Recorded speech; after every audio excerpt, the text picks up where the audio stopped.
Boa noite, moçada. Boa noite, pessoal. Tudo bem com vocês? Vamos chegando aí, vamos chegando. Daqui um pouquinho a gente já dá início à nossa conversa de hoje, a esse nosso bate-papo de hoje. Quem que tá aí? Alisson, boa noite, Alisson. José, boa noite. Vamos chegando, moçada, vamos chegando. Enquanto o pessoal vai chegando aí, o nosso convidado vai se preparando lá. Daqui um pouco a gente chama ele lá e começa esse nosso conteúdo de hoje, essa nossa live de hoje.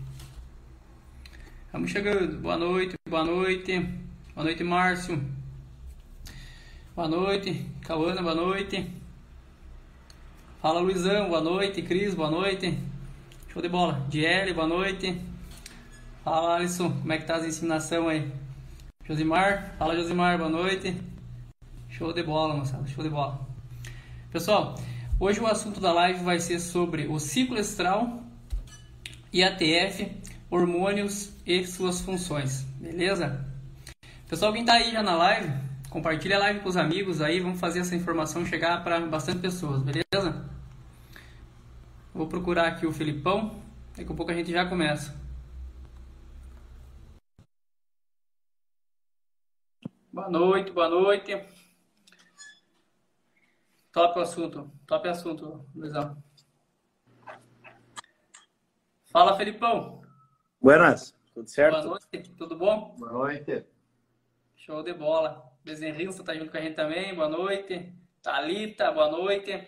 Daí, Felipe, muita correria? Cara, tô no escritório da fazenda aqui hoje. Eu quase também não consegui chegar lá no céu. Pois é, tu falou ali que deu enredo bem na hora, Deus, né? Quase peguei aquele caminhoneiro pro pescoço hoje, tá louco. Mas faz parte. Pessoal, para quem não me conhece, meu nome é Rodrigo Menon, sou médico veterinário, faço parte da equipe Caltrain e trabalho com bovinos leiteiros também. O Felipão, nosso convidado de hoje, o tema da live é sobre o ciclo estral, a IATF, seus hormônios e suas funções. Felipe, muito obrigado por ter aceito esse convite de participar da live, ter aceito a vir aí conversar com a gente. Nós já fizemos uma live um tempo atrás, aí o pessoal gostou bastante, foi um conteúdo muito bom e hoje não vai ser diferente. Tenho certeza que a gente vai aprender bastante com você aí. Muito obrigado. Beleza. Então, vamos dar a largada? Pessoal, o Felipe tem pós aí em reprodução, nutrição e pecuária leiteira. O cara manja muito de vaca e hoje veio compartilhar um pouco desse conhecimento com a gente aí. Beleza. Felipe, se você quiser contar um pouco da sua rotina, como que é seu trabalho aí na sua região. Pois é, não sei, tem um pessoal falando ali que travou, não sei se travou algum de nós aqui. O estranho. Pra mim tá rodando normal aqui. Pra mim tá normal também, tô te ouvindo tudo bem. Certo aí, pessoal, então vamos lá. Bom, então não é puxar a brasa pro assado, né, Rodrigo? Mas já é a segunda vez que nós estamos nos encontrando aqui, né? Então, sim, eu vou começar parabenizando vocês por tudo que vocês fazem pela pecuária leiteira dentro do nosso país, porque hoje vocês conseguem abranger praticamente o país inteiro, levando informação em tempo real, levando novidade e conseguindo fazer com que o pessoal do Brasil inteiro consiga obter informação boa, informação verídica, fundamentada, sabe? São artigos científicos que vocês vêm trazendo, então eu sou um usuário desses conteúdos que vocês postam tanto, publicam tanto, e então muito obrigado por estar aqui hoje, muito obrigado por tudo que vocês fazem por todos nós, cara. Isso aí é fantástico e vocês como equipe estão de parabéns, cara. E com certeza essa segunda semana da farmacologia aí vai ser um espetáculo e eu já tô caneteando para me inscrever também. Show parabéns, de bola. Cara. A gente que agradece, né? Porque sem vocês aí do outro lado, a gente não consegue nada, né? Então, a nossa ideia é levar conhecimento pro pessoal, né?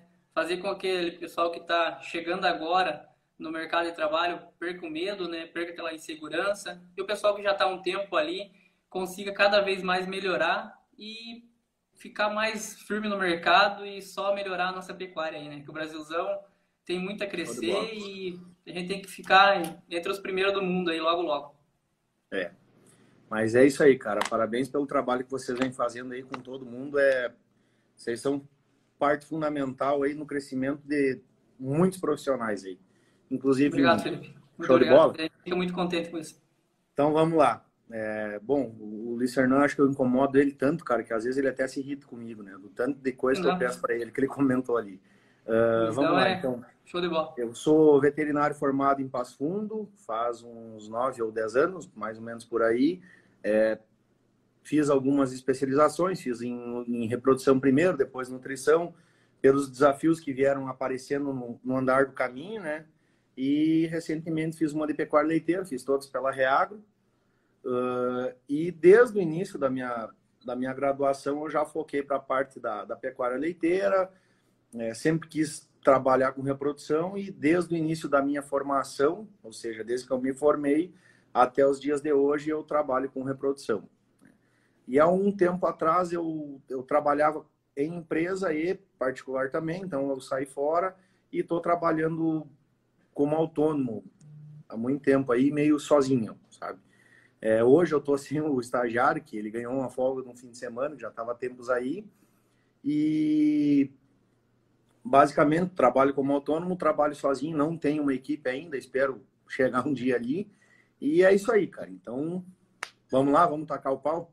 Vamos nessa, vamos nessa. Beleza. Então, pessoal, para nós começar, para até nós chegar no assunto da IATF, é importante com que a gente aprenda um pouquinho, independentemente do nível que está todo mundo aí, que a gente pega um pouquinho quais são os hormônios, como eles vão funcionar, e em cima disso aí a gente consegue montar qualquer protocolo de IATF, de sincronização de cio, de sincronização da ovulação, indução de cio, indução da ovulação, enfim.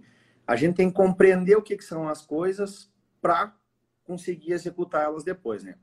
A primeira parte que a gente vai falar agora, vamos tentar trazer quais são os principais hormônios, como eles vão funcionar, aonde eles vão atuar, até a gente chegar nos protocolos de IATF, que é realmente o interessante, a pergunta que a gente faz bastante aí, que protocolo tu usa e qual que funciona, né? Então, pessoal, prepara os printzinhos aí, que eu fiz umas cartinhas para o pessoal ir gravando a sequência das coisas aí para não esquecer. Então, vamos começar com essa aqui, né? Quais são os hormônios que estão envolvidos diretamente no ciclo estral? Então, a gente começa ali com GNRH, FSH, LH, vai nos ovários, endométrio, corpo lúteo, e aí a gente começa a fazer toda a junção, né? Como isso tudo vai funcionar. Então, nós temos ali, basicamente, a ação em cima desses eixos que são aqui. Então, a gente vai ter hipotálamo, hipófise, ovário, útero e placenta atuando no meio de tudo isso aí.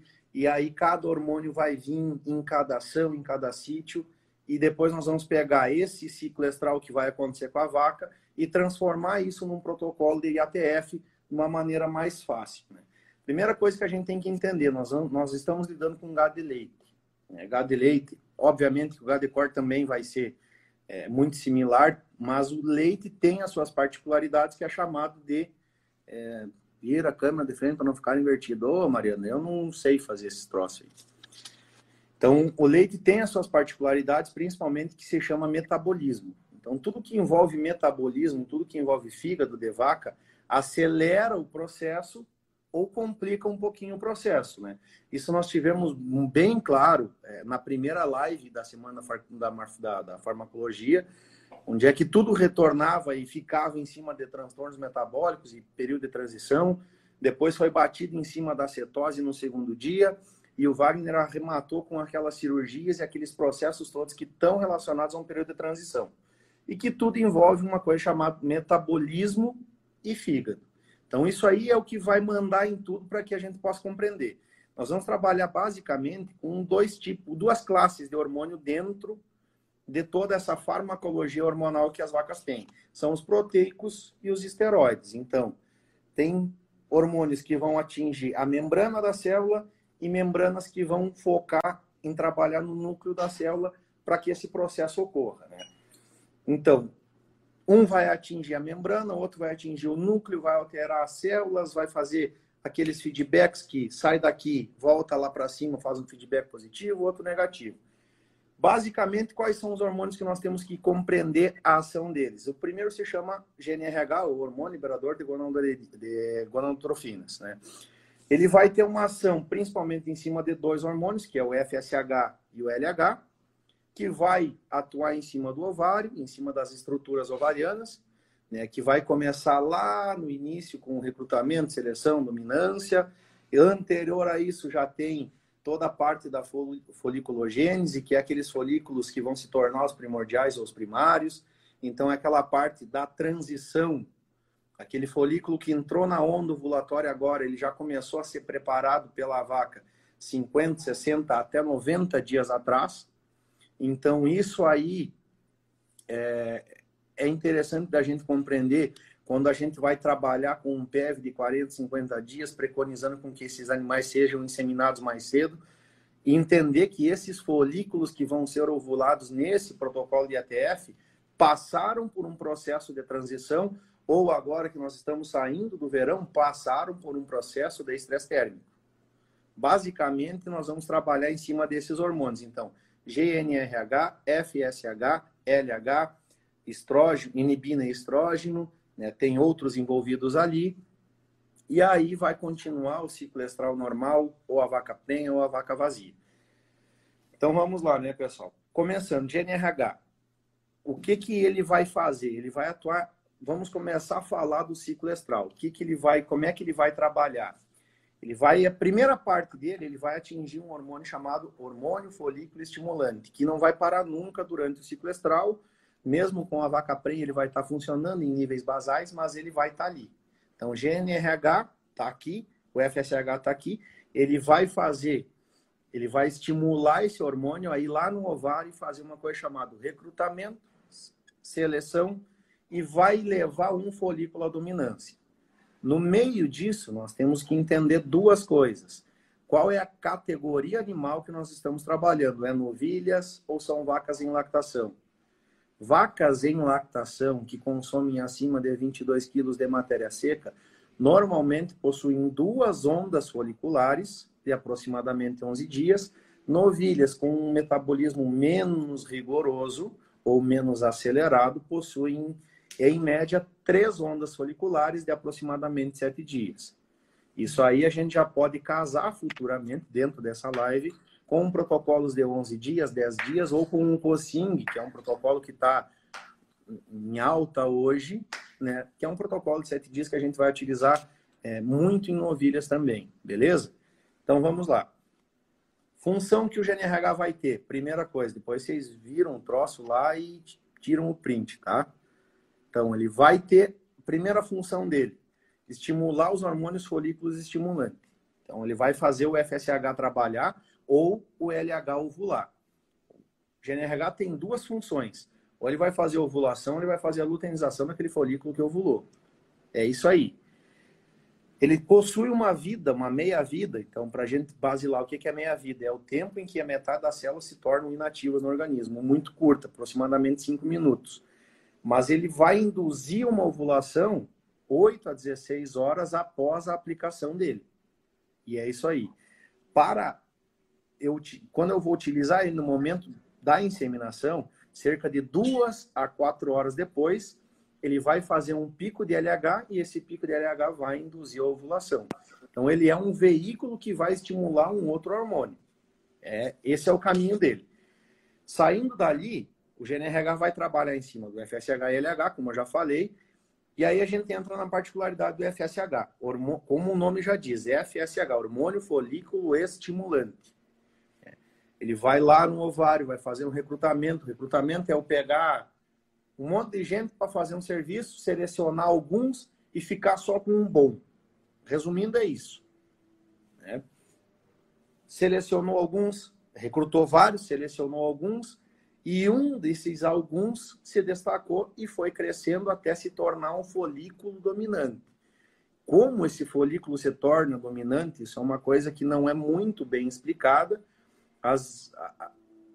As hipóteses que existem, como o nome diz, são hipotéticas, né? São sugestivas, o porquê que esse folículo vai se tornar dominante, mas enfim, o GNRH foi lá, estimulou a FSH, um folículo cresceu, não teve hormônio suficiente, aquela onda folicular que estava crescendo entrou em atresia, ou seja, caiu a produção. E isso ocorre porque nesse momento nós estamos numa fase chamada de estro. Mas na vaca, vamos esquecer esse negócio de metaestro, diestro, proestro e estro. Vamos pegar a fase luteal e fase estrogênica. Então a gente está na fase luteal. Digamos que começou tudo do zero, essa vaca fez cio e começou tudo do zero. Veio o FSH, cresceu, não tinha LH suficiente, não houve alteração celular no antro folicular, ou seja, não houve mudança celular. Tinha progesterona alta, a progesterona alta bloqueou a ação do LH, não houve ovulação, entra uma nova onda que vem mais carregada, que ela vai vir mais forte, ela vai conseguir fazer um efeito maior. FSH de novo, recrutamento, seleção, e conseguiu levar um folículo à dominância. Quando esse folículo vem à dominância, a hipótese que existe é que no antro folicular vai ocorrendo a concentração de 17-beta-estradiol, de inibina e folistatina. A folistatina, por sua vez, vai fazer uma ação em cima da aromatase, que vai transformar e que vai concentrar esse 17-beta-estradiol, que vai fazer um feedback positivo lá no GNRH e vai ocorrer um pico de LH para essa vaca ovular. Então, essa é a hipótese que existe do porquê que um folículo se torna dominante. Então, tá aqui ela, podem printar o troço ali e é isso aí. Depois a gente vai... Vocês viram a tela aí, que nem falaram, e tá tudo certo. Beleza. Esse folículo se tornou dominante. A partir de agora, ele precisa ovular. Nós vamos estar aproximadamente aí no 14º, 15º dia do ciclo estral. Aí vai começar a aparecer as condições fisiológicas do ciclo estral da vaca. Primeira parte que vai ocorrer tem que ocorrer alguma sinalização lá no hipotálamo da vaca, lá no GNRH, que vai dizer, ó, eu não preciso mais crescer, eu já cresci o suficiente, eu preciso maturar e ovular. Então, o que vai acontecer? A inibina entra no jogo, faz um feedback negativo no GNRH, leva esse GNRH a sinalizar o FSH que ele tem que voltar aos níveis basais. Então, ele vai começar, ele não para, mas ele vem em ondas bem baixas. E, ao mesmo tempo, o 17-beta-estradiol, que é o estrógeno, faz um feedback positivo no GNRH, dizendo, eu já cresci bastante, eu preciso ovular para fecundar e começar a vida nova. É isso que vai acontecer. Então, beleza. Estrógeno cresceu, feedback positivo, GNRH vai atuar em cima do LH, que é o hormônio luteinizante. Esse LH vai fazer pulsos até ovular esse folículo. E é isso que vai acontecer assim ao ciclo estral. Então é meio complicadinho, é um monte de hormônio, mas é uma rotina. E o ciclo estral de qualquer fêmea vai envolver os mesmos hormônios, com algumas particularidades diferentes entre as espécies, mas é assim que ele vai funcionar. Então, nós compreendendo isso aí, a gente consegue compreender como é que nós vamos trabalhar dentro de um protocolo de IATF. Basicamente, dentro de um protocolo de IATF, o que nós temos que fazer? Nós temos que controlar a dinâmica folicular e sincronizar a ovulação. Então, inseminação artificial em tempo fixo é controlar a dinâmica folicular e sincronizar a ovulação. Eu pretendo inseminar essas vacas no momento exato em que elas vão ovular, ou no momento próximo de 6 horas antes da ovulação, que é o tempo de carreamento daquele sêmen que eu vou depositar no colo do útero e vai chegar lá para fecundar esse óvulo que vai ser liberado. Beleza. Como é que eu vou fazer isso aí? Eu sei quais são os hormônios envolvidos. GNRH, FSH, LH, estrógenos, e aí entra as jogadinhas importantes, que é a progesterona e a prostaglandina. Então, para a gente não confundir, progesterona é aquele hormônio fundamental que mantém a gestação, que é produzido e secretado principalmente pelo corpo lúteo, e a partir do 3º, 4º mês também pela placenta, mas em níveis não tão consideráveis quanto o corpo lúteo. E a prostaglandina, ela é justamente, vamos dizer, que o inimigo daquele corpo lúteo. É ela que vai fazer aquele corpo lúteo ser quebrado. Então, para eu abortar uma vaca, eu vou lá e vou fazer uma PG nela, ou em nomes comerciais, Cioton, Sincrocil, Lutalize, Prolise, Ciozin, enfim, tem vários, né? Com uso de protocolo de ATF. Anderson, eu vou responder essa aí, eu vou escrever agora. Parto gemelar e protocolo. Beleza. Vamos chegar lá, Anderson. Então, eu preciso casar esses hormônios para montar um protocolo de ATF. A primeira coisa que eu tenho que ter clara num protocolo de ATF, sempre que eu tiver progesterona alta e estrógeno alto, eu vou ter uma atresia folicular. Então, é por isso que um protocolo de ATF ele tem que começar com progesterona mais benzoato de estradiol. Exemplo do Ovicing começa só. Como é que o Ovicing não começa com progesterona, começa só com GNRH? Qual que é a ideia do Ovicing? Eu vou fazer um GNRH na vaca no dia 0 para fazer qualquer folículo acima de 8,5 milímetros ovular. Esse folículo que ovulou vai se tornar um corpo lúteo. Este corpo lúteo vai secretar, vai produzir progesterona e vai controlar essa dinâmica folicular. No 7º dia, eu vou fazer uma dose de prostaglandina, vou lisar esse corpo lúteo, vou baixar a progesterona, vai aparecer o LH e vai ovular. Então, essa é a fisiologia de um dos protocolos. Aí, como isso foi evoluindo, nós conseguimos casar junto com isso aí uma progesterona junto com um dia 0 de um protocolo. Então, eu pego qualquer vaca no dia aleatório do protocolo, introduzo um implante de progesterona nela, faço uma aplicação de benzoato de estradiol, eu tenho 2 hormônios em alta. De um lado, a progesterona, do outro lado, o estrógeno. Quando esses 2 hormônios estiverem alto, automaticamente isso aí vai fazer uma regressão, ou seja, uma atresia folicular. Todos esses folículos que estão ali nesse momento vão regredir. Beleza. Começou do 0.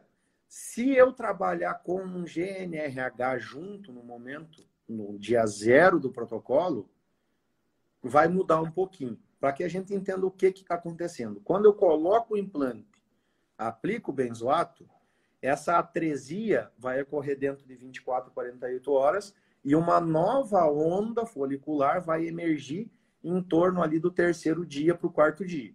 Então, segundo, 3º, 4º dia, depende como é que vai funcionar dentro do metabolismo da vaca. A biologia, nesse caso, não é uma matemática, mas é assim que ela vai funcionar. Beleza. Seguindo no caminho, se eu trabalhar com um GNRH junto no D0 do protocolo IATF, ou seja, coloquei o implante, coloquei o benzoato e coloquei o GNRH também. Se eu tiver algum folículo nesse momento acima de 8,5 milímetros ou 10 milímetros em raças europeias, eu vou induzir esse folículo à ovulação, esse folículo vai ovular, vai formar um corpo lúteo, e aí eu vou ter, além do implante de progesterona durante o protocolo, uma fonte endógena produzindo progesterona durante o protocolo. Por quê? Se nós lembrarmos lá da fisiologia da dinâmica folicular, durante um protocolo de IATF, eu preciso que a vaca tenha progesterona alta, ou seja, durante o desenvolvimento folicular, eu preciso de progesterona alta. Então, eu trabalhando com GNRH no início do protocolo, eu tenho 2 fontes de progesterona no mesmo animal. A exógena via implante e a endógena secretada pelo corpo lúteo. Beleza. E também consigo fazer uma emergência folicular mais cedo. Então, já tenho vacas que estão começando a produzir folículos novos que vão ovular nesse protocolo a partir do 2º dia. É isso que vai acontecer. Consequentemente, se eu pensar que esses folículos vão crescer em média de 1,2 a 1,8 milímetros por dia, ao final do protocolo, e eles já vêm desse recrutamento com acima de 5 milímetros, ao final do protocolo eu vou conseguir ter um folículo pré-ovulatório, ou DGREF, com o nome que quiserem usar, com aproximadamente 16 a 18 milímetros, que é um folículo considerado bom, que vai ter uma boa carga de estrógeno dentro dele, que vai ter uma manifestação de estro melhor e a manifestação de cio está diretamente ligada com a fertilidade do protocolo que nós vamos usar. Então, pegamos o início de um protocolo de ATF. Tenho duas opções, trabalhar com implante benzoato, trabalhar com implante benzoato mais o GNRH, ou trabalhar só com o GNRH e fazer um AVSync, sem aplicação no hormônio. Lembrando, para isso, eu preciso fazer uma avaliação prévia dos meus animais para saber se eles vão ter estruturas foliculares que vão responder à aplicação desses hormônios. GNRH em raças europeias vão fazer uma base de 10 milímetros, porque a gente pode trabalhar com uma margenzinha de erro aí de 0,1,5 milímetro para baixo ou para cima. Então, vacas acima de 8,5 milímetros vão responder, vão formar um CL. Mas, quanto maior esse folículo que ovular, maior corpo lúteo, maior progesterona, progesterona mais alta durante o protocolo, fertilidade mais alta no final do protocolo. Chegamos no dia 7, ou no dia 8, ou no dia 9 do protocolo, que é o dia de eu fazer o quê? A primeira dose de prostaglandina F2-alfa. Então, prostaglandina F2-alfa, porque a gente entenda, ela deriva lá do ácido araquidônico, do COX-2, que vem da cascata da inflamação. Então, sempre que eu tiver vacas com inflamação, mastite, casco, o que já ficou muito claro em várias publicações da Caltrane, inclusive, sempre que eu tiver isso aí, eu vou ter um resultado negativo. Então, lembrando, processos inflamatórios vão destruir a reprodução, independentemente de onde for. Mas é isso que vai acontecer.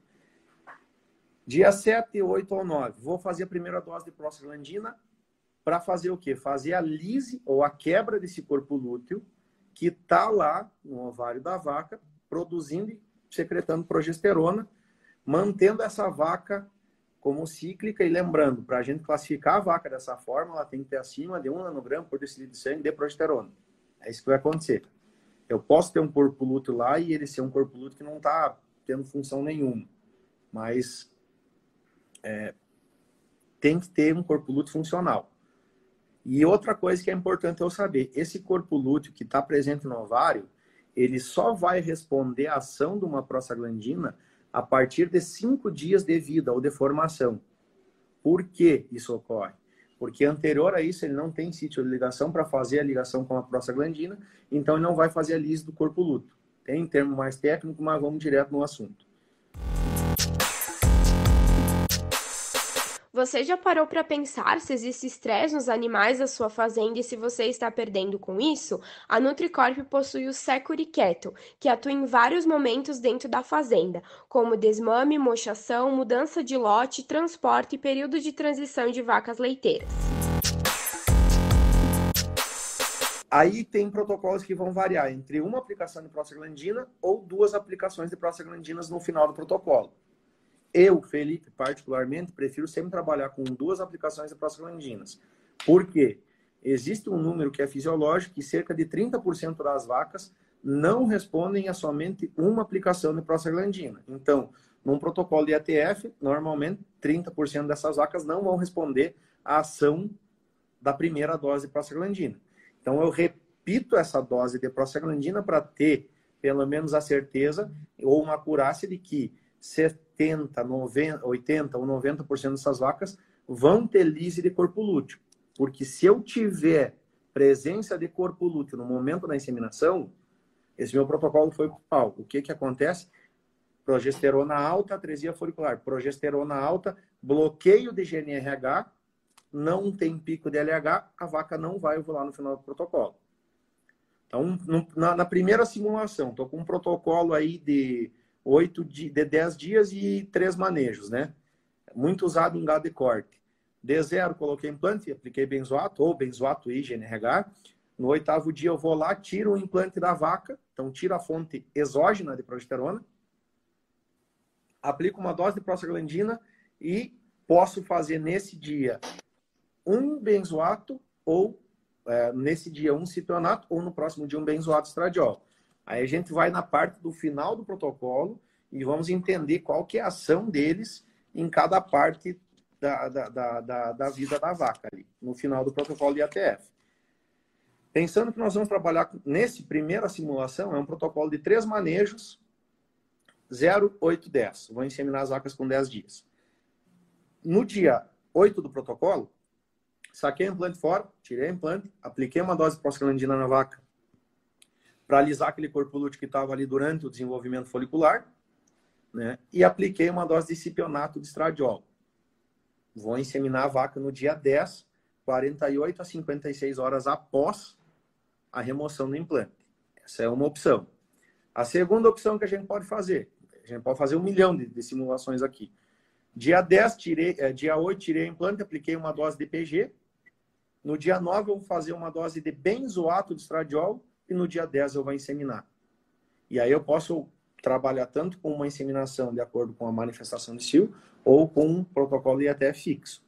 Eu preciso entender como é que esses hormônios vão atuar em cima da vaca. Beleza. Se eu trabalhar com benzoato de estradiol, eu vou ter um pico de LH aproximadamente 16 horas após a aplicação do benzoato de estradiol, independentemente da marca ou do laboratório que você escolheu para trabalhar. Vamos pensar que todos os laboratórios que existem são confiáveis, estão aprovados pelo Ministério da Agricultura do nosso país, então está tudo certo. Vai ocorrer um pico de LH 16 horas após e vai ocorrer uma ovulação em torno de 36 horas após a aplicação do benzoato. Isso pode ficar de 36 a 44, em torno de 40 horas após a aplicação vai ocorrer a ovulação. Então eu já consigo montar ou esquematizar um protocolo na minha cabeça de 8 dias, tiro o implante, aplico mais um no 9, insemino no 10. Ou deixo esse implante 9 dias, insemino no 11º. Eu preciso entender como é que esses hormônios vão... eu tenho um aqui também. LH, benzoato e cipionato no final do protocolo. Como é que eles vão funcionar? Basicamente dessa forma aí. Protocolo com 2 aplicações de prostaglandinas. Ele é mais seguro justamente pela certeza que eu vou ter que a maioria dessas vacas vão fazer uma lise de corpo lúteo maior. Então eu vou ter mais vacas lisando o corpo lúteo.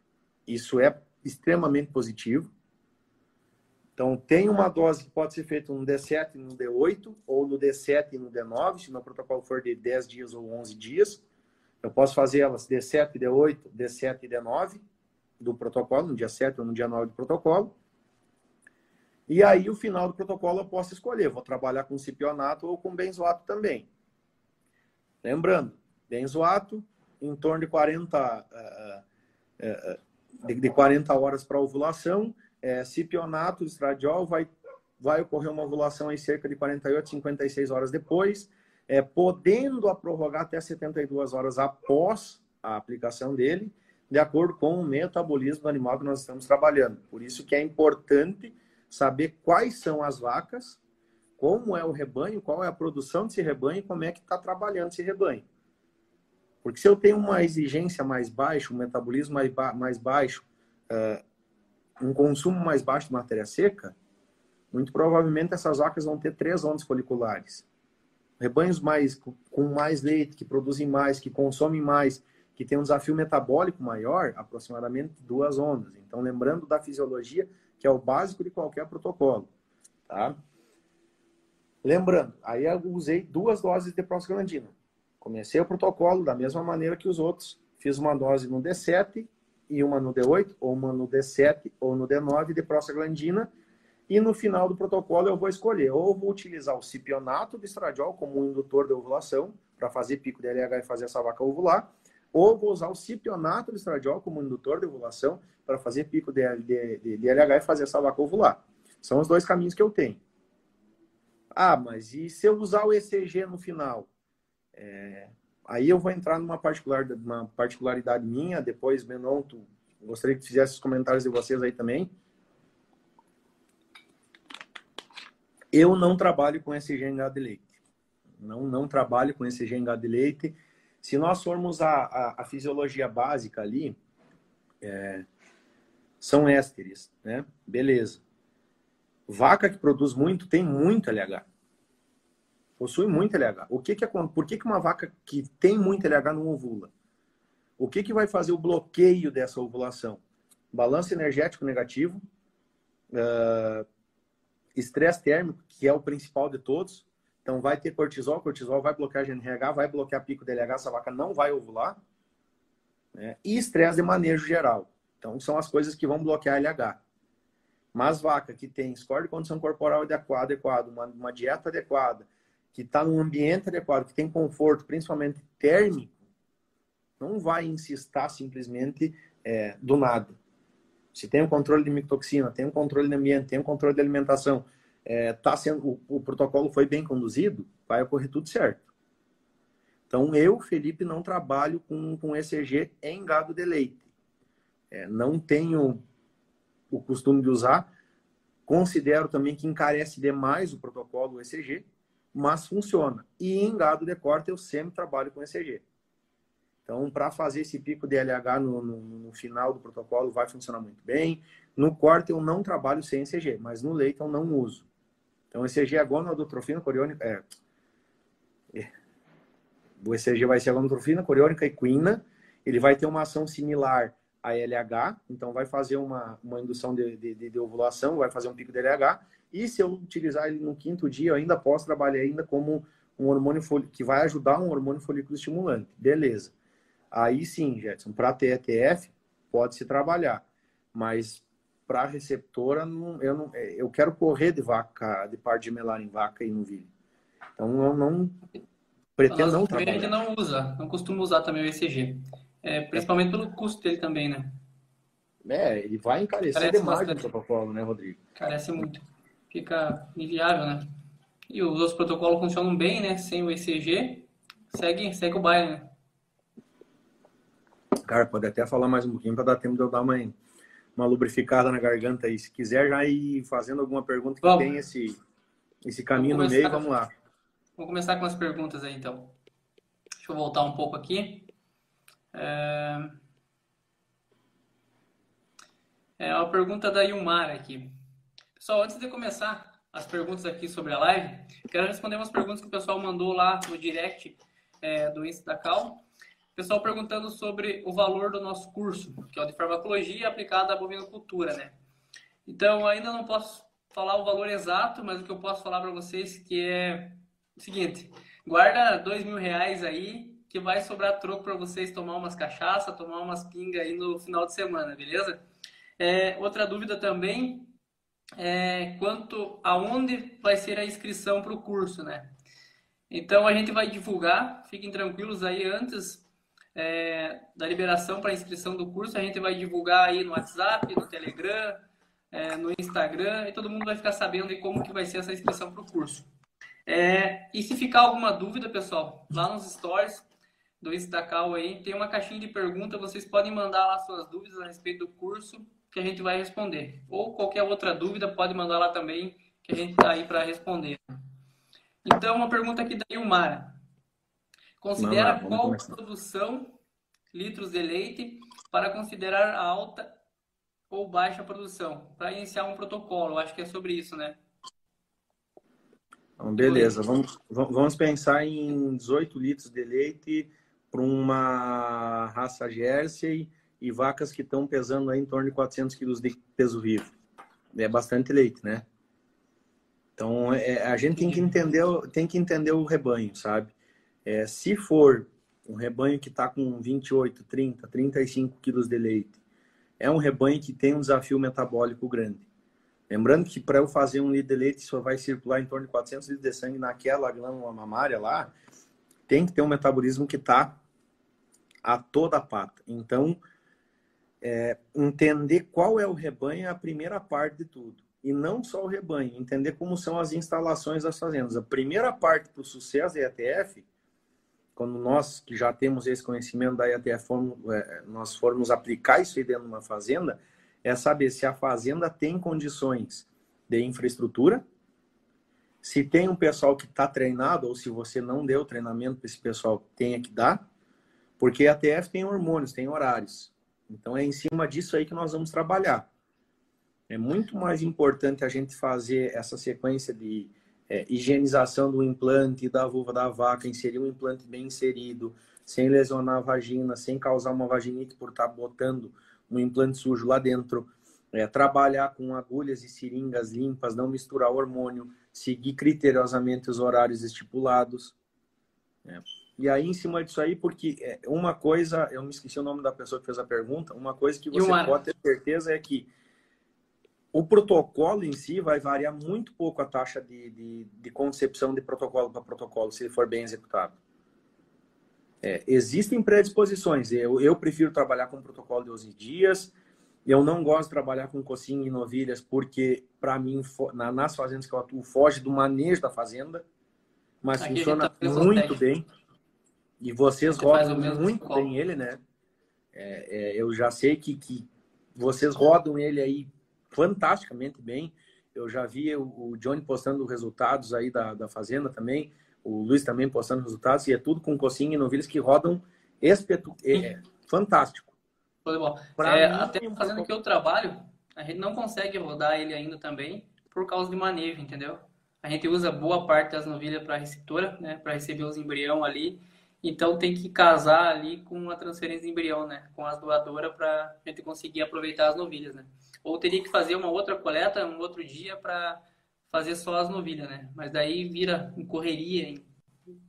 Exatamente. Correria então, ali, assim, às vezes não é viável, né? Bem por aí. Dentro das fazendas que eu trabalho, eu gostaria muito de testar ele em um número grande, mas eu não consigo porque tem uma limitação de mão de obra para a gente trabalhar com duas categorias diferentes, o vaca e novilha.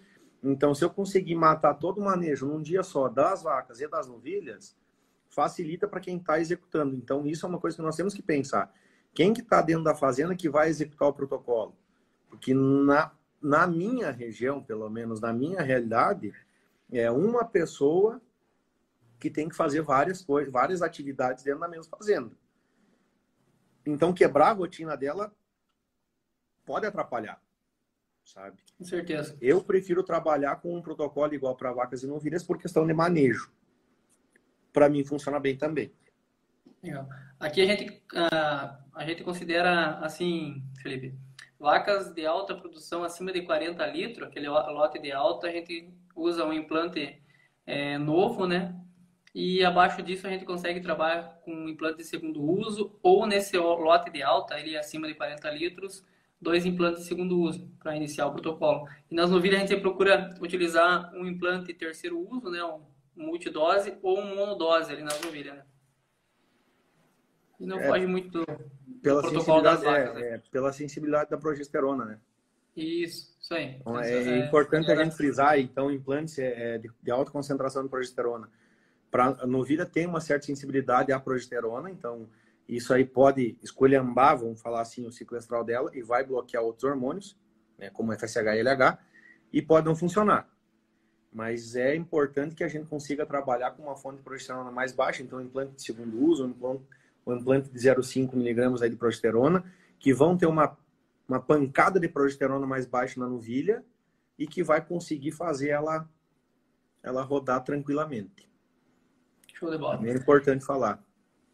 Aqui outra pergunta do Elmar também. Para novilhas, você prefere fazer o uso de prostaglandina no D0, considerando que alguns estudos mostram que novilhas são mais sensíveis aos altos níveis de progesterona? Foi isso que a gente acabou de falar aqui agora, né? Depende da fonte. Qual que é a fonte de progesterona que tu vai estar usando nela? Né? É um implante que já tem 1 uso, 2 usos ou 3 usos. Eu costumo trabalhar com implante de segundo e terceiro uso em novilha. Então, eu não vejo muito essa necessidade, sabe? E funciona bem. Agora, primeira coisa, se eu estou tendo CL nessa novilha, eu já tenho uma certeza de que é uma novilha que está ciclando. Isso já é um ponto positivo. E para ela estar ciclando, fisiologicamente, ela tem que estar bem. Show. Uma do Breno aqui. A depender da quantidade de hormônios aplicado que estimula a ovulação, pode haver a liberação de mais de um óvulo? Espera aí, repete isso aí. Ó. Já vou entrar naquele negócio lá do protocolo de ATF e ovulação duplas, né? Então, vamos lá. Se nós pegarmos aí estudos brasileiros e alguns americanos também, a aplicação de BST estava extremamente relacionado com dupla ovulação. Isso aí até 2013, 2015, nós vamos achar aí 1 milhão de artigos falando que tem muita relação a dupla ovulação com o uso de BST. Se nós pegar aí 2014, 15 para cima, e já está consolidado isso aí, a ocorrência de dupla ovulação ela vai ter basicamente 2 fatores. O primeiro deles é folículo que se desenvolveu sob baixa progesterona. E isso pode ser uma consequência de vaca ovular folículo pequeno com corpo luto pequeno, que vai secretar e produzir menos progesterona. Isso pode estar relacionado ao implante de segundo, terceiro uso mal guardado ou mal conservado, que não vai estar fazendo a função que deveria fazer. Então, se eu preciso de progesterona alta para um desenvolvimento folicular ideal e adequado. Quando eu tenho uma progesterona que não está suficientemente alta, eu vou ter um desenvolvimento ou uma onda folicular mais bagunçada. E isso tem uma correlação altíssima com dupla ovulação, né? Então, se eu conduzir o protocolo bem conduzido desde o D0 até o D10 ou D11, quando eu for fazer a inseminação, a tendência é que não ocorra. A tendência é que não ocorra. Agora, se eu trabalhar com ECG, que tem um fundamento para isso aí também, ou se eu errar dias de protocolo, pode ocorrer dupla ovulação também. A gente trabalha lá na fazenda, né, não trabalha com ECG e sempre acontece de ter a dupla ovulação, né? Aí, como a maioria das vacas ficam para receptora, né, para transferência de embrião, as vacas que são selecionadas para inseminar, a gente palpa elas no dia da inseminação, e as que tiver com 2 folículos ou com dupla ovulação, a gente descarta elas da inseminação e deixa elas para receptora, né? É o que a gente está fazendo e está dando bastante certo, né? Parte gemelar não é muito... correr de parte gemelar, né, cara? Sempre... É complicado, pesa bastante dentro da fazenda. Sempre vai trazer problema, né? A vaca... Difícil aquela vaca que se recupera bem ali, né? Não tem uma experiência muito boa com parto gemelar, né? Exatamente. Vamos para mais uma aqui. Vamos ver. Do Anderson. Felipe, tu faz uma atrelação de alta incidência de partos gemelares com o uso de protocolos de ATF? É que essa aí que a gente respondeu agora, né?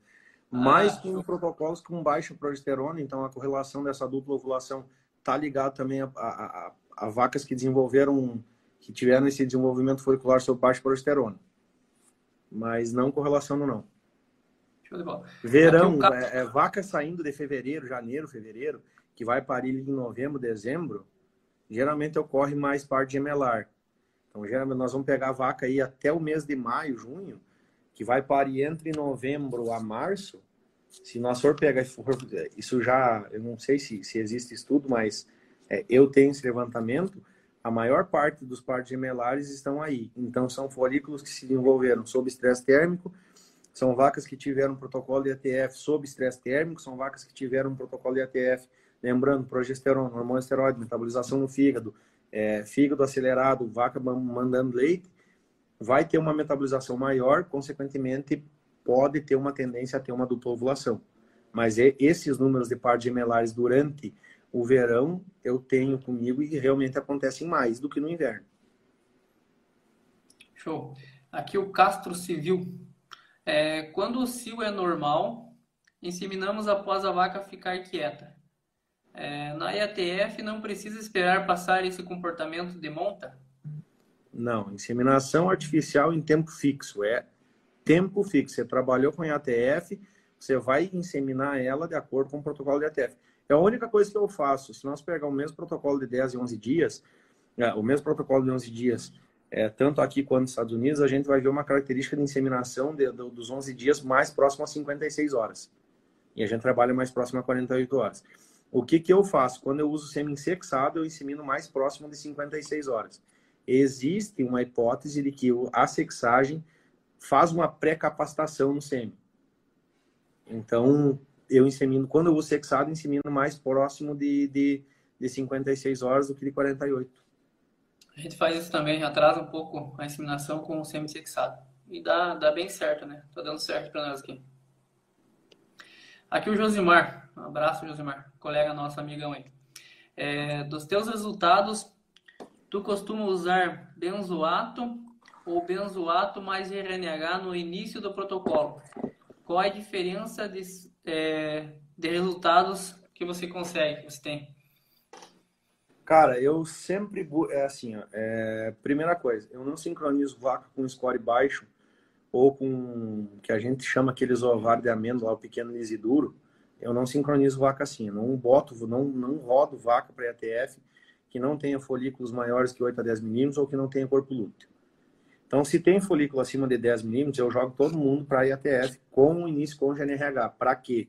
Para que eu tenha mais uma fonte de progesterona durante o protocolo e consiga trabalhar com uma fonte com progesterona mais alta durante o desenvolvimento folicular do protocolo.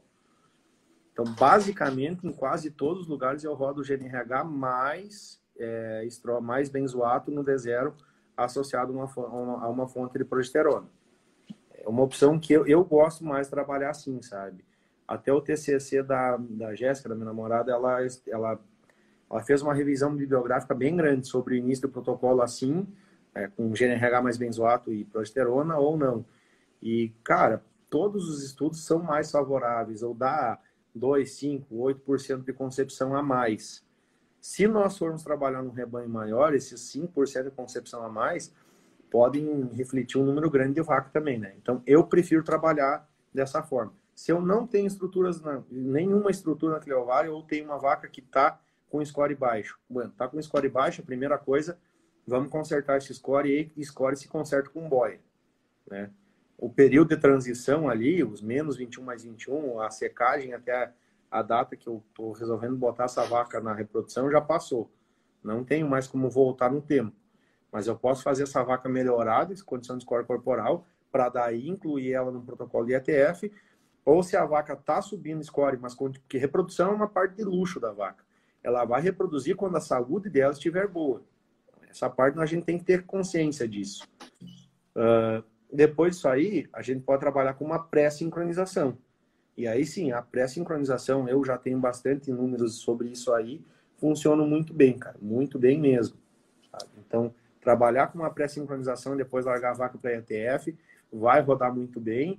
E trabalhar com score de condição corporal é mais fundamental do que escolher um protocolo de IATF. Nós trabalhamos dessa mesma forma aqui também. E no início do protocolo, benzoato e GNH também. Há uma pergunta aqui da Chip Embrio, nosso amigo Gustavão lá, abraço. Responder ele vai ser difícil, hein? Essa dele não é muito fácil. Professor aí, nosso aí, eu, Fernando, Luiz, já passamos lá pela Chip, aprendemos bastante com o Gustavo lá. Se Deus quiser, qualquer hora pegar umas férias, a gente volta aí. A maior parte do mundo não permite o uso de ésteres de estradiol. Caso isso ocorra no Brasil, o que fazer nos protocolos para ter a mesma eficiência hoje? Parabéns pela live. Então, a gente tem que dar uma de paulista, né? Esperar o problema chegar para depois pensar em resolver. Mas, assim, entender toda essa dinâmica folicular, talvez a gente consiga acompanhar o ciclo estral dessas vacas mais de perto, trabalhar com algum indutor que não vai ser decorrência de benzoato ou cipionato, vai nos ajudar, mas vai ser um pepino, cara. Eu vou te falar a verdade, Gustavo, eu nunca cheguei a cogitar isso aí e espero que não ocorra, sabe? Então, se tiver alguma opção para nos dar, cara, eu vou te dizer, não sei te responder, porque eu não pensei nesse problema ainda. Show de bola. Gustavão, se tiver já uma ideia aí, compartilhe com a gente. Também não sei te responder, hein?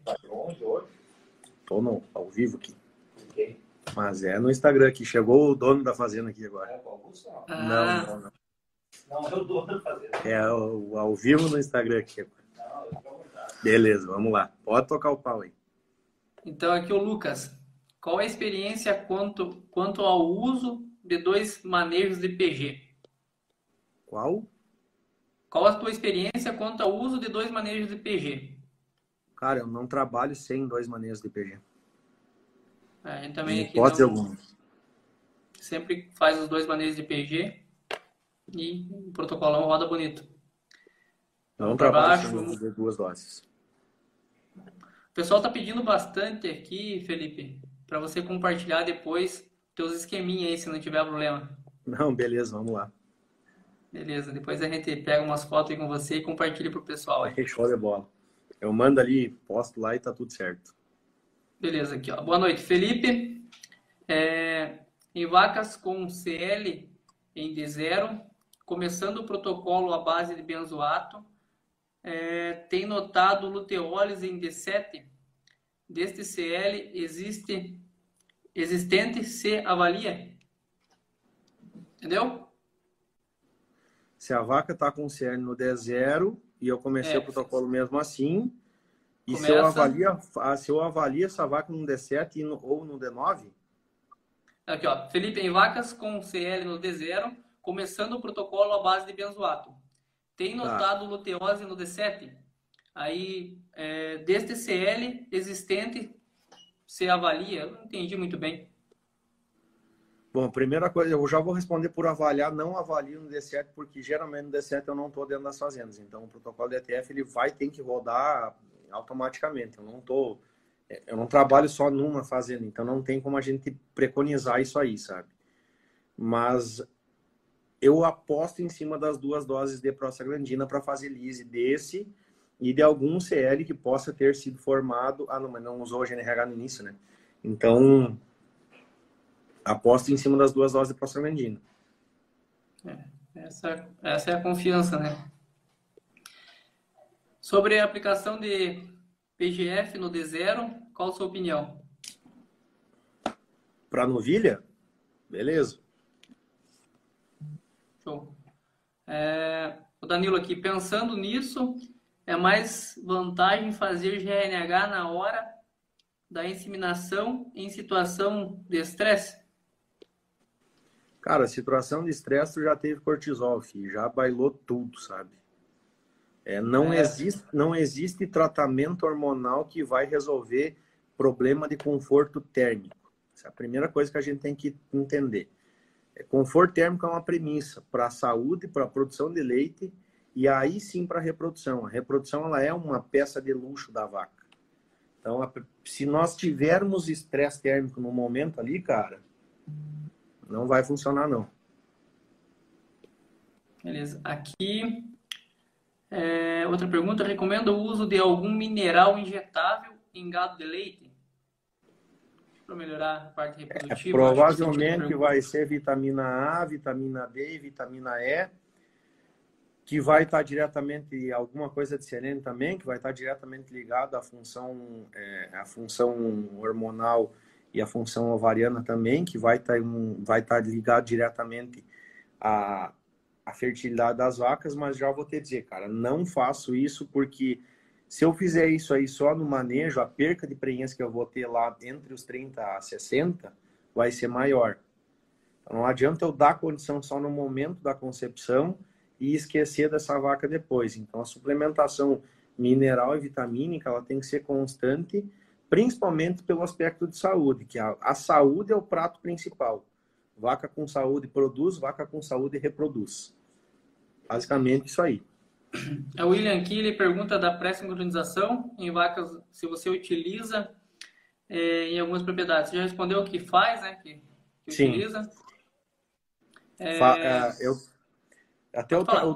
Eu troquei uma ideia, se eu não me engano, cara, acho que foi ano passado, eu falei bastante com o Luiz também, sobre rodar umas pré-sincronizações. Eu já tinha muita pré-sincronização rodada com o Avicing. E aí saiu o trabalho do Dado Cossettini, que é junto com o Sartori, com um número bem bom de vacas pré-sincronizadas com implante, saindo no D8 e iniciando o protocolo no D15. E aí eu conversei com ele sobre isso aí, ele falou que rodou também.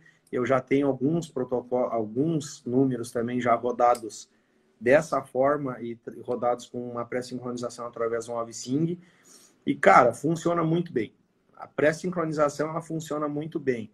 A questão da pré-sincronização, o que eu vejo de problema na pré-sincronização é a fazenda tocar o negócio, entendeu? É entender que no 10 do 8 que eu vou tirar o implante fora e vou fazer um cipronato estradiol em uma das pré-sincronizações. Ou com o Avicing, quando essa vaca quando essa vaca mostrar cio, eu saber que eu não vou inseminar ela. E que isso sim está fazendo parte de uma pré-sincronização. Basicamente isso aí, mas funciona muito bem, cara. É bom trabalhar Show de com bola. pré-sincronização. Eu vi uma pergunta antes ali em cima, agora eu não estou conseguindo encontrar ela de novo e não lembro quem perguntou. Mas a pergunta era sobre a utilização do GNH. Se você recomenda fazer antes da inseminação ou no momento da inseminação? Cara, eu tenho... Assim, nós não temos um rebanho muito grande, que as nossas fazendas não são muito grandes para a gente ter uns números consideráveis quanto a isso, né? Mas eu já trabalhei com GNRH 18, 12 horas, 8 horas e no momento da inseminação. Nas fazendas que vai tudo bem, que tem controles de estresse térmico, nutrição alinhada, enfim, que está tudo certo, não varia mais que 5% a taxa de concepção do que não usar, né, o GNRH no momento da inseminação ou 12 ou 18 horas antes. Não vi diferença. E entre utilizar 12, 18 ou no momento da inseminação, eu também não vi diferença nos grupos que eu rodo. Até porque os maiores grupos de ETF que eu rodo em gado e leite são 22, 25 vacas. Não mais que isso aí, sabe? Então, não vi diferença entre utilizar no momento, utilizar 12 horas ou 18 horas antes. Eu prefiro utilizar 18 horas antes. No COSING, a gente trabalha com GNRH no momento da inseminação. Lembrando, eu vou ter um pico de LH ali 2 horas após e 18 horas depois eu vou ter, em torno de 18 horas depois, ali eu vou ter, 18 a 24 horas depois eu vou ter a ovulação realizada pela aplicação do GNRH. 8 a 16 horas depois, 2 horas o pico, 8 a 16 a ovulação. Então, vai de tu conhecer o gado que tu tá trabalhando. Se tem um desafio metabólico maior, se tem uma produção maior, é uma opção boa de usar, mas tem que avaliar se não vai encarecer. Isso aí. Aqui outra pergunta do Janderson. Inicia a pré-sincronização com quantos dias de DEL? Entre 30 a 38. Pensando em ter a primeira inseminação entre 45 a 55 dias. É isso aí. Uma pergunta do Douglas aqui. Felipe, como tu identifica algumas endometrite nos animais aptos à reprodução? Como tu intervir nesses animais? Primeira coisa, ultrassom. Eu não faço muito uso de espéculo vaginal e também nem do... Eu me esqueci os tarequinhos, aqueles que a gente bota lá para ver a coloração do muco. E tu sabe o que eu tô falando, né? Sim. Não recordo o nome também. Metricheck. Beleza. Isso, Metricheck. Assim, vacas que vêm de metrite, geralmente eu trabalho com 3 dias de PG, a partir do 30º dia, claro, avaliando ou acompanhando a evolução dela, né? E eu trabalho com 3 doses de PG para avaliar a coloração de muco. Cara, se a vaca tá comendo bem, se tá tudo certo, se a produção dela tá muito boa, eu boto ela direto pro protocolo de ATF, né?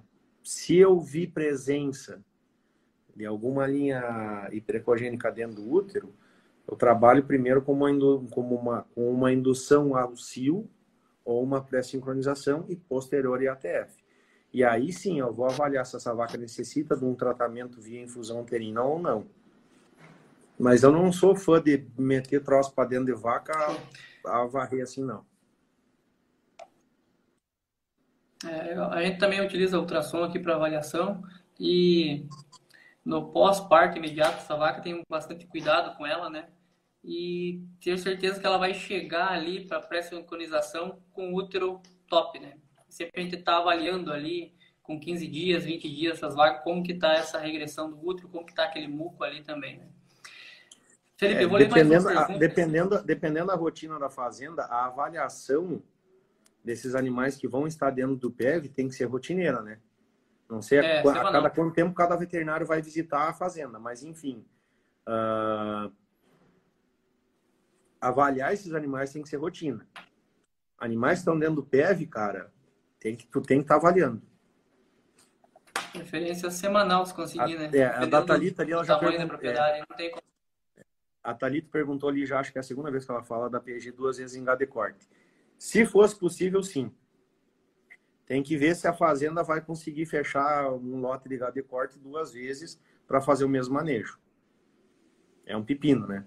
Seria bom. Tem dados do Gerard, se eu não me engano, muito dado, inclusive, comparando 2 doses de PG com uma. E os resultados com 2 doses de PG são realmente muito melhores, sabe? 2 doses de PG vai melhorar para o leite, vai melhorar para o corte, vai melhorar para a novilha, vai melhorar para a novilha de leite. É muito bom. Mas o problema é conseguir fazer, né, no corte. Show. Felipe, nosso tempo está pela boa aí também. Eu vou ler mais uma pergunta aqui da Ana e a gente acho que vai encerrando por hoje. Pessoal, não consegui ler a maioria das perguntas hoje, mas as perguntas que ficaram sem resposta aí pode mandar ou para a gente ou para o Felipe, que a gente vai responder vocês aí. Quais os principais erros que você considera na inseminação? Na inseminação, no protocolo de ETEV, a inseminação é básico, né? Temperatura de água e termômetro, conservação de sêmen e inseminador. Show. Que a vaca tá apta, né? Isso, é isso que eu ia falar. O que eu vejo bastante aqui na nossa região, às vezes o pessoal que está começando a trabalhar com a inseminação, é a observação de cio, sabe? Às vezes não obedece aquela regrinha básica ali, né? Aceitou a monta de manhã, insemina à tarde. Aceitou a monta à tarde, insemina de manhã. Com semi-sexado você pode estender um pouco mais que essas 12 horas aí, né? Após aceitar a monta. E a parte da higiene também, né? O pessoal, quando começa a praticar, tem um cuidado muito maior. A partir do momento que ele vai ficando eficiente, vai ficando rápido na inseminação, essa higiene, esse cuidado vai ficando para trás. E ali você acaba perdendo muito cio, você acaba levando alguma sujeira, desenvolvendo uma endometrite naquelas vacas ali. Acho que o mais comum é isso aí, né? A observação de cio ali e ter bastante higiene, bastante cuidado, lógico, tudo aquele passo a passo, descongelar na temperatura ideal, conservação do sêmen, né? Nunca deixar acabar o nitrogênio. E quem está fazendo o protocolo também é fundamental, né? Seguir aqueles horários, seguir aquelas dosagens que são determinadas para aquele protocolo.